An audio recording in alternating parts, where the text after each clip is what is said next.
প্রতিটা রুহু, প্রতিটা মানুষ মালাকুল মাউতকে দেখতে পায়। আপনিও দেখবেন, আমিও দেখব। মুমিনদের কাছে এসে মালাকুল মাউত একজন যুবকের বেশে সাদা ধবধবে জুব্বা পরে সুগন্ধি মেখে মুমূর্ষু ব্যক্তির শিয়রে বসে বসে বলে, ইয়া আইয়াতুহান নাফসুল মুতমাইন্না, হে প্রশান্ত আত্মা, উখরুজি ইলা মাগফিরাতুল্লাহি ওয়া রিদওয়ানি, আল্লাহর ক্ষমা আর দয়ার দিকে বের হয়ে আসো। বলা মাত্রই মুমিনের আত্মাটা স্মুথলি বের হয়ে আসে। কাফান মিন আকফানিল জান্নাহ, হানুত মিন হানুতিল জান্নাহ, জান্নাত থেকে আনা সুগন্ধি কাফনের মধ্যে পেঁচিয়ে তিনি রূহটাকে নিয়ে ইল্লিনে চলে যায়। সরাসরি দেখে মালাকুল মাউতকে। আর যারা ইসলাম বিরোধী, কোরআন বিরোধী, তাদের সামনে এসে মালাকুল মাউত ত্রাস সৃষ্টি করে। আগে ধমক। হাইওয়েতে মাঝে মাঝে ডাকাতি হয় না? বাসগুলোর মধ্যে যখন ডাকাতি হয়, বাসে থাকে 50 জন, ডাকাত ঢুকে 5 জন। এই 5 জনের ভয়ে সবগুলো পেশাব করে দেয়, কারণ ত্রাস সৃষ্টি করে। এসেই চাইনিজ কুড়াল দিয়ে আগে কুবায় দেয় 4-5 জনের। রক্ত দেখে কি দেওয়ার সব আগে রেডি করে রাখে।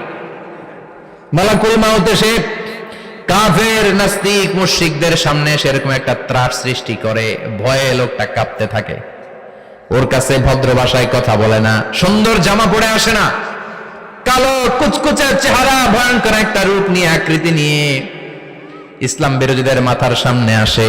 দুর্গন্ধযুক্ত চেহারার দেহ নিয়ে ধমক দিয়ে বলে, ও পাপাত্তা, ইয়া আইয়াতুহান নাফসুল খাবিসা উখরুজি ইলা গাদাবিল্লাহ, হে পাপাত্তা, আল্লাহর রাগ, ক্রোধ আর গজবের দিকে বের হয়ে আয়। মুমিনের আত্মা বলার সাথে সাথে যেমনি মুমিনের দেহ থেকে বের হয়ে জান্নাতি কাফনের ভেতরে ঢুকে, কাফেরদের আত্মাও কি এরকম তাড়াতাড়ি বেরোতে চায় নাকি?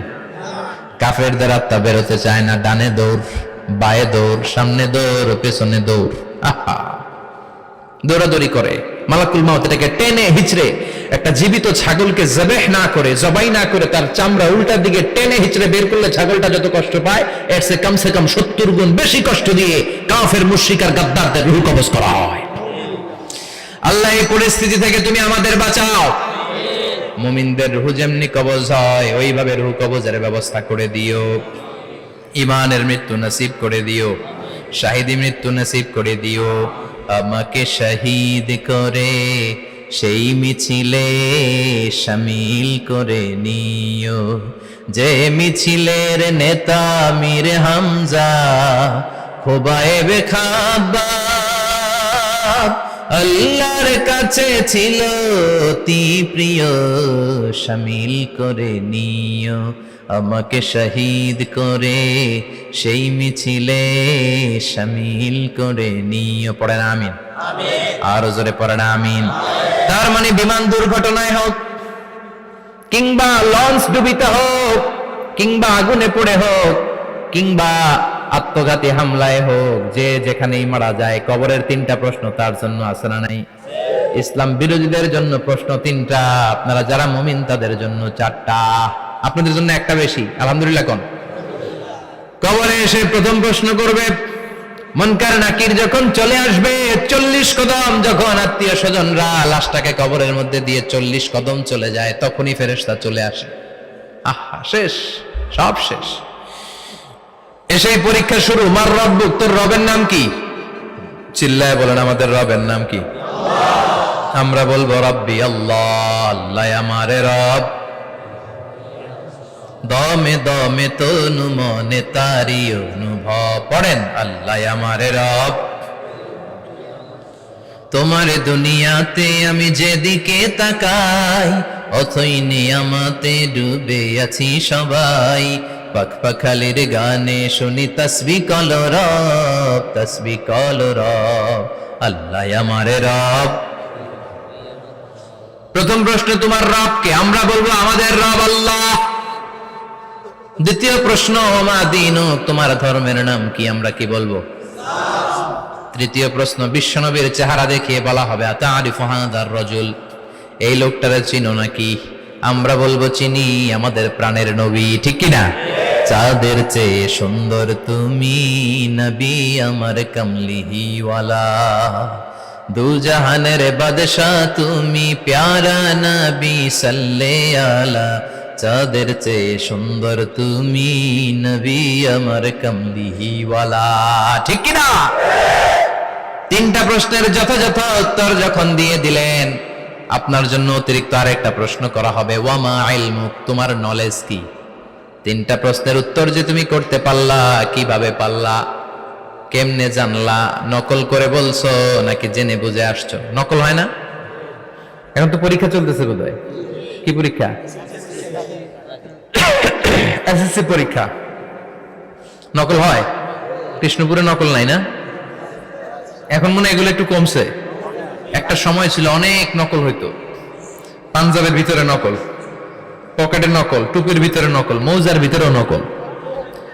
এমনকি মেয়েরাও নকল করে পরীক্ষার হলে আসে না নাই? স্কেলের মধ্যে লিখে নিয়ে যায়, হাতের মধ্যে লিখে নিয়ে যায়, ওড়নায় লিখে নিয়ে যায়, কাপড়ে লিখে নিয়ে যায়, আসে না নাই?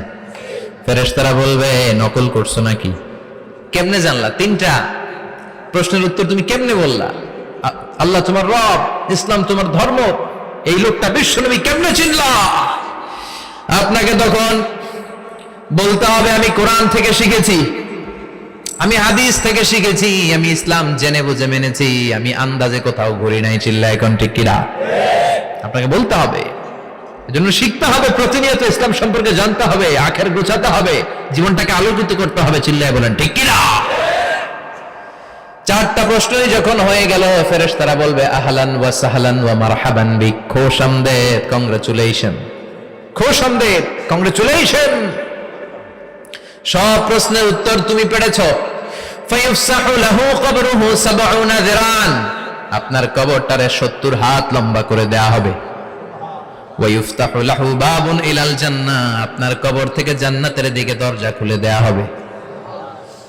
ওয়া ইলবাসু মিন লিবাসি আহলিল জান্নাহ, জান্নাতের দুইটা রেশমি কাপড়ের পোশাক এনে আপনারে পরিয়ে দেয়া হবে।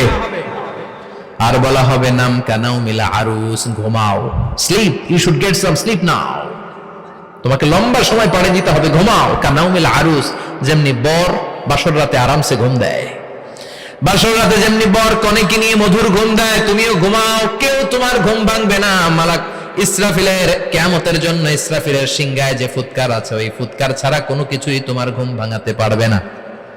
আলহামদুলিল্লাহ পড়েন। আল্লাহ আমরাও যেন চারটা প্রশ্নের উত্তর দিয়ে লম্বা একটা ঘুম দিতে পারি, পড়ে না আমিন।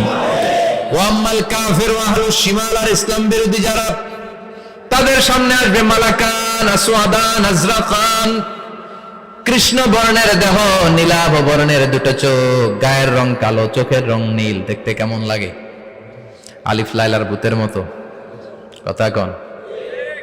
গায়ের রং কালো, চোখের রং নীল। ফেরেশতা দুইটা আসবে, এসে ত্রাস সৃষ্টি করবে, এসে বলবে বল তোর রবের নাম কি?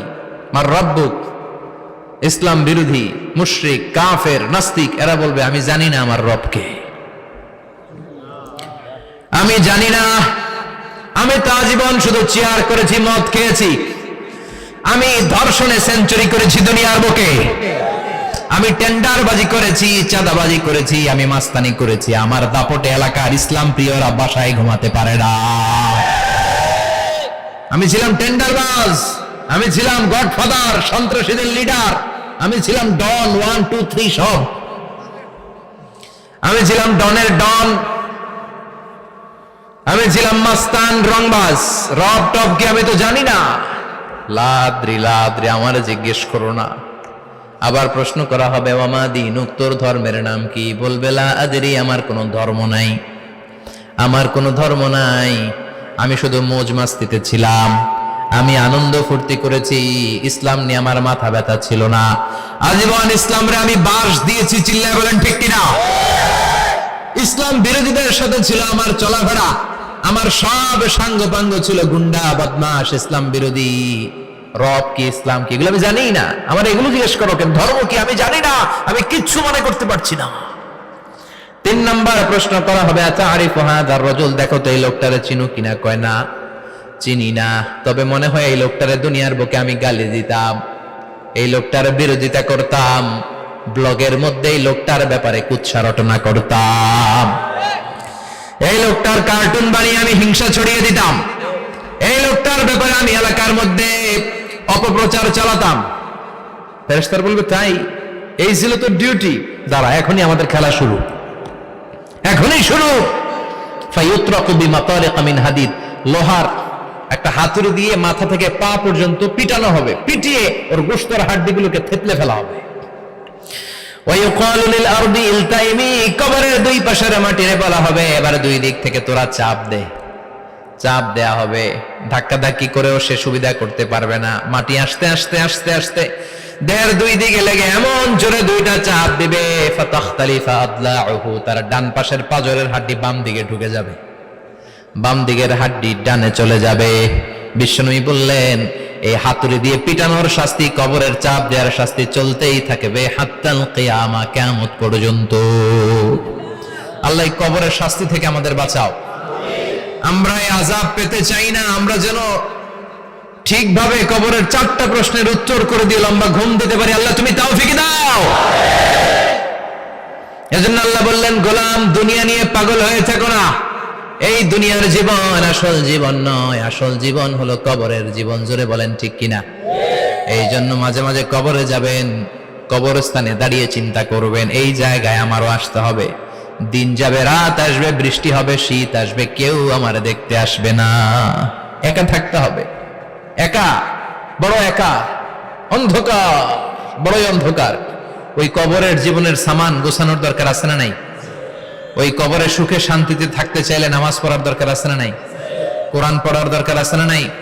ছেলে মেয়েগুলোরে মানুষের মতো মানুষ করার দরকার আছে না নাই?